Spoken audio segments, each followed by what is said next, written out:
세계 전기차 선진국 노르웨이에서 오신 비욘 율란드 씨 모시고 이제 친환경차 선진국 전기차 노르웨이에서 전기차란이라는 주제로 말씀 경청해 듣도록 하겠습니다. 비욘 율란드 실업지다 저기요?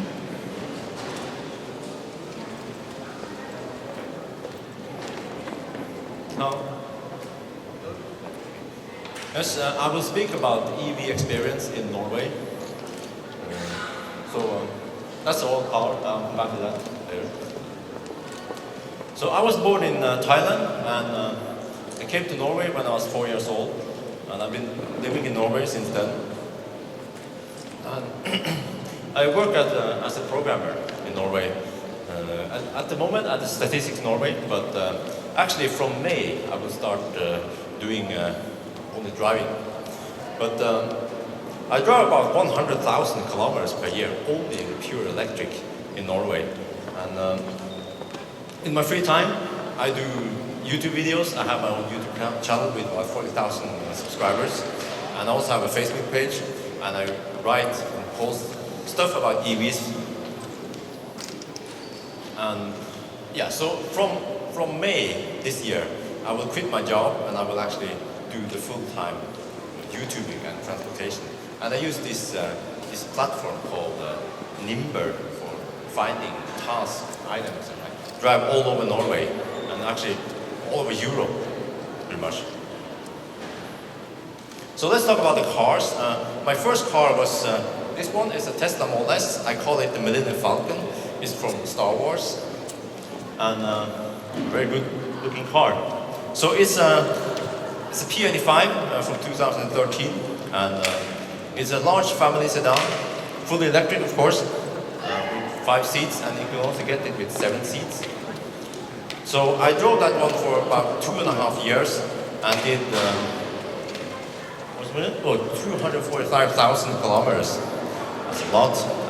I sold it last year around July, because I received the Model X.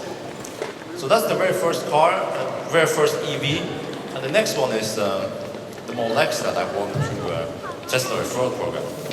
So it's a P90D Ludicrous.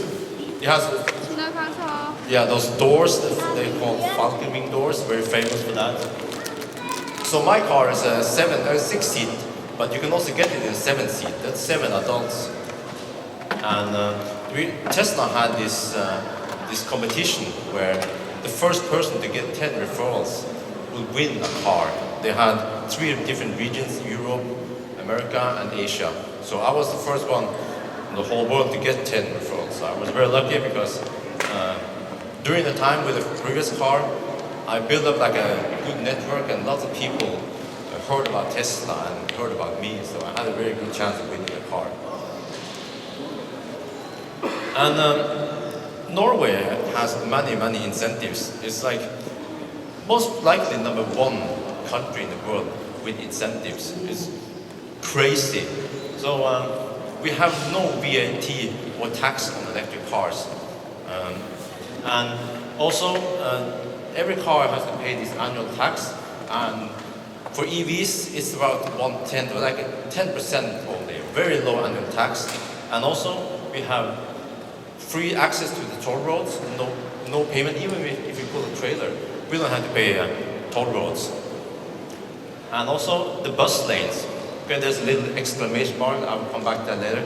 So we have access to bus lanes also. That's very useful for people who commute and they want to get to and back fast.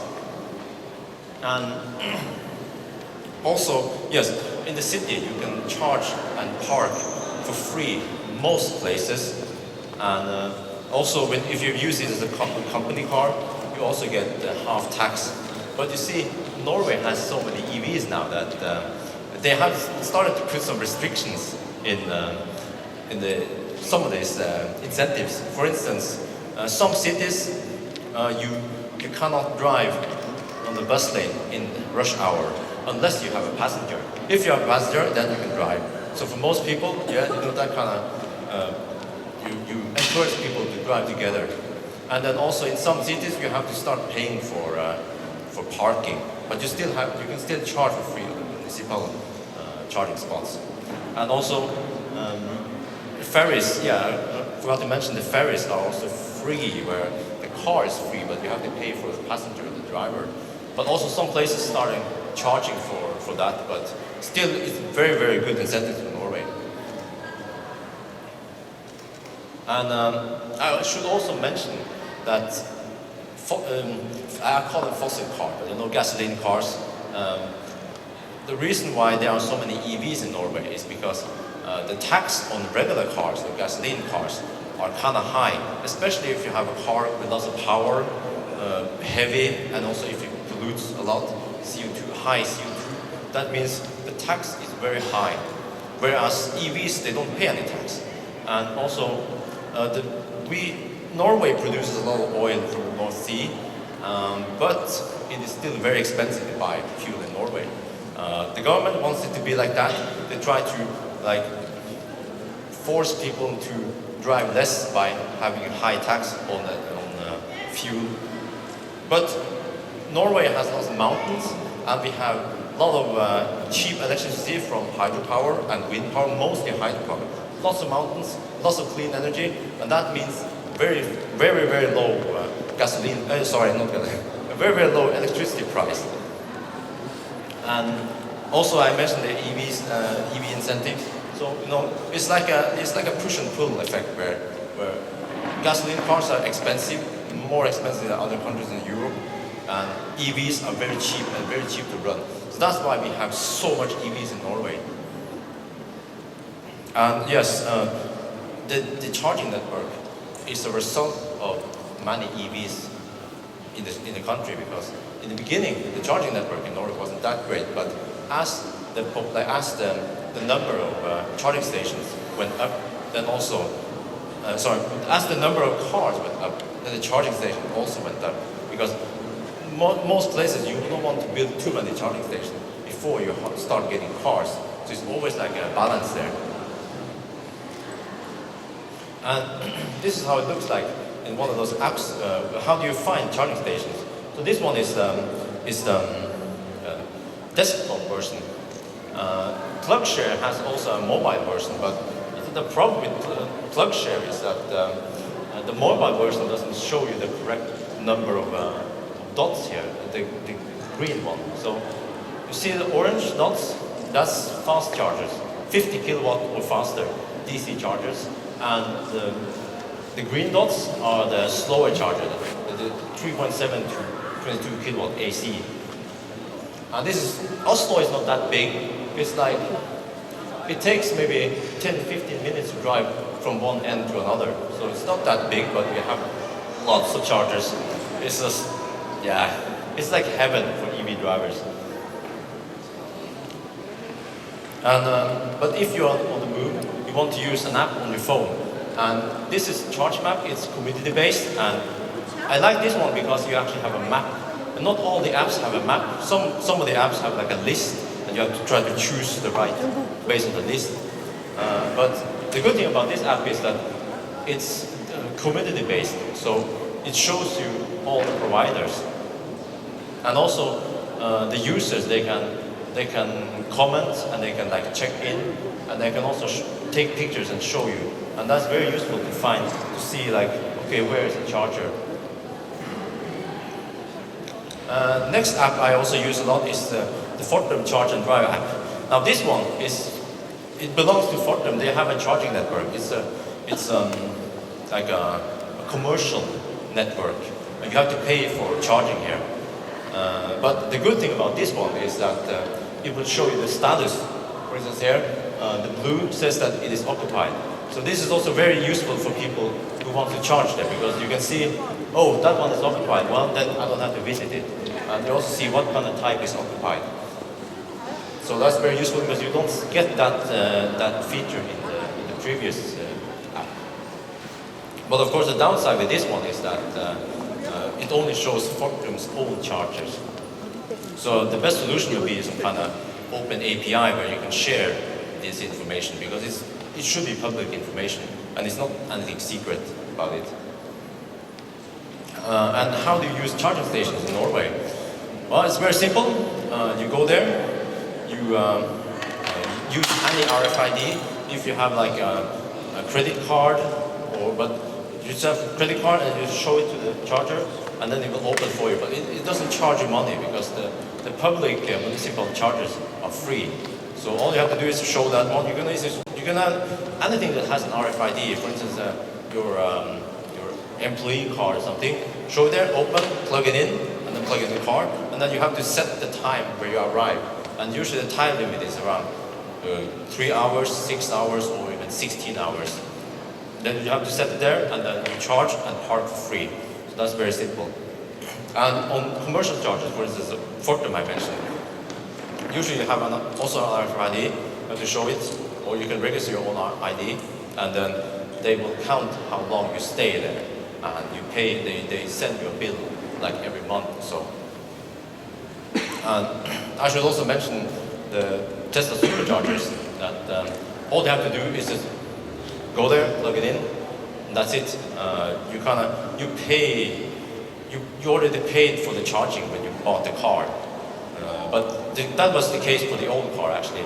Nowadays, they will bill you. If you buy a new Tesla today, they will charge you for the charging, but it's still very, very cheap compared to the other ones. It's like, compared to, for example, Fortum, it's way cheaper than Fortum.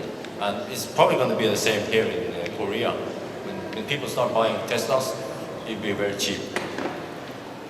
And the last one is the destination charger. That's also Tesla's own charging stations. For those cases, you might want to go and ask the hotel or the business or whatever if you can plug in, because they pay for the electricity, and it's primarily for their own customers, their own hotel guests. But you just ask them. Most of the cases, maybe you pay a little money, or you maybe buy lunch there or something, and then you can charge them for free.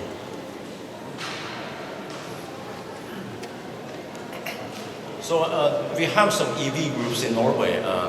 We have a Facebook group. Tesla Owners Club Norway is pretty big. They have lots of members. I think like 8,000 members on that Facebook page. So they have like meetups a couple times a year, and they also have discussions on the Facebook page, and they ask questions and give feedback or post, show off the car or whatever.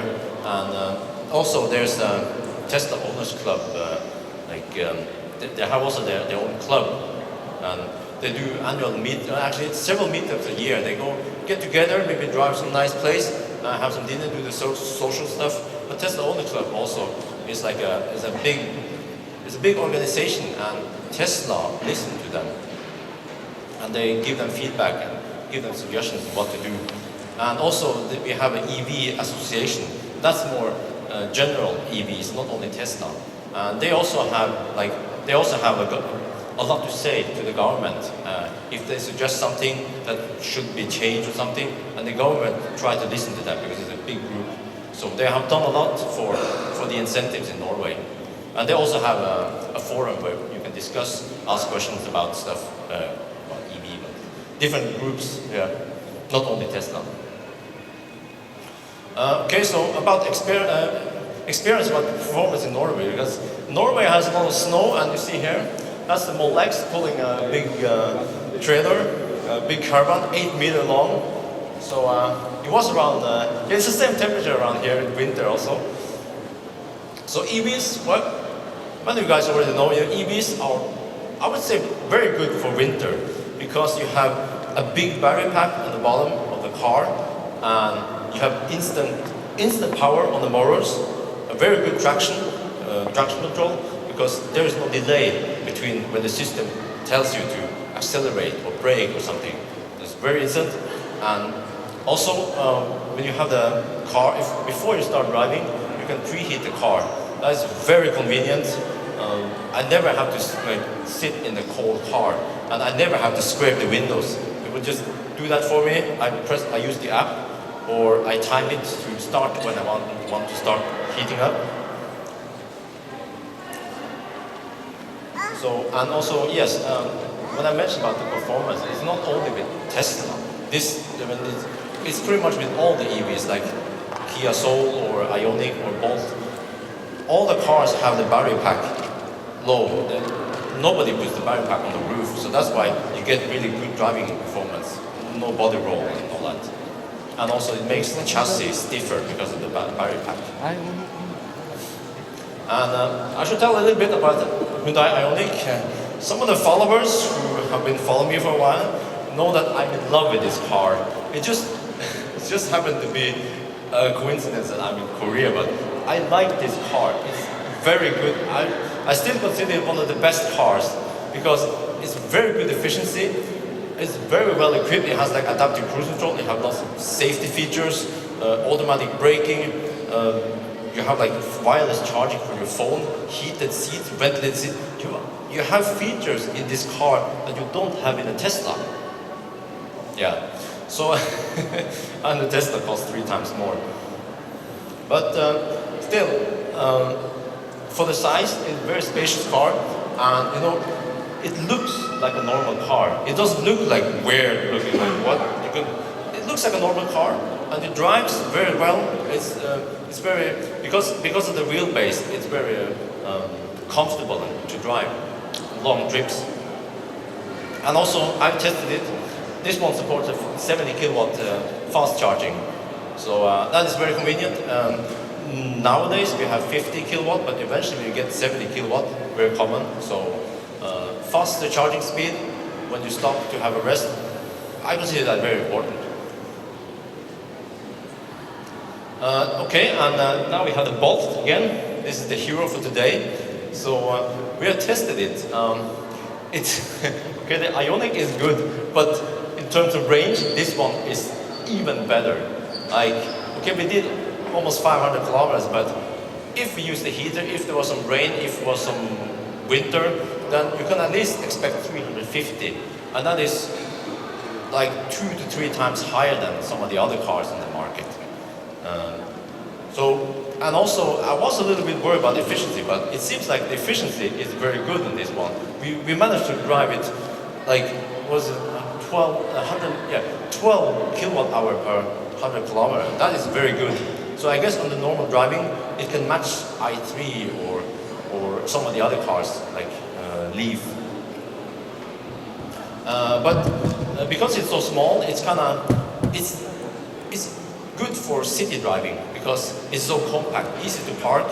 But still, when we drove it on the highway, it felt very stable. It wasn't like wiggling. So it's a small, compact car, but still good for long distance driving. And good space. I was really amazed of how good leg room it was in the passenger side. When I pulled the seat all the way in front, Hannah in the back had a ton of leg room. So you couldn't even use this as a taxi.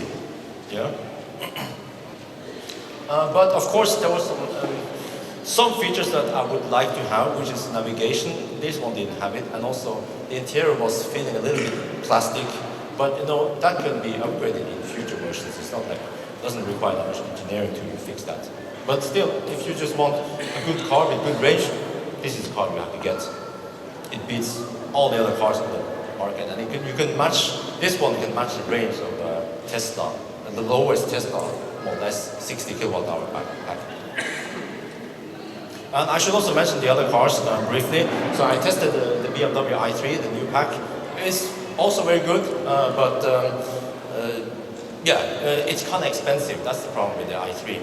Now you have a Kia Soul, which is much more affordable and more space, but that one has a little bit boxy shape. So yes, if you drive very fast, then you won't get good range. But still, in normal driving, it has very good range and also nice features like seat heaters in the back and stuff.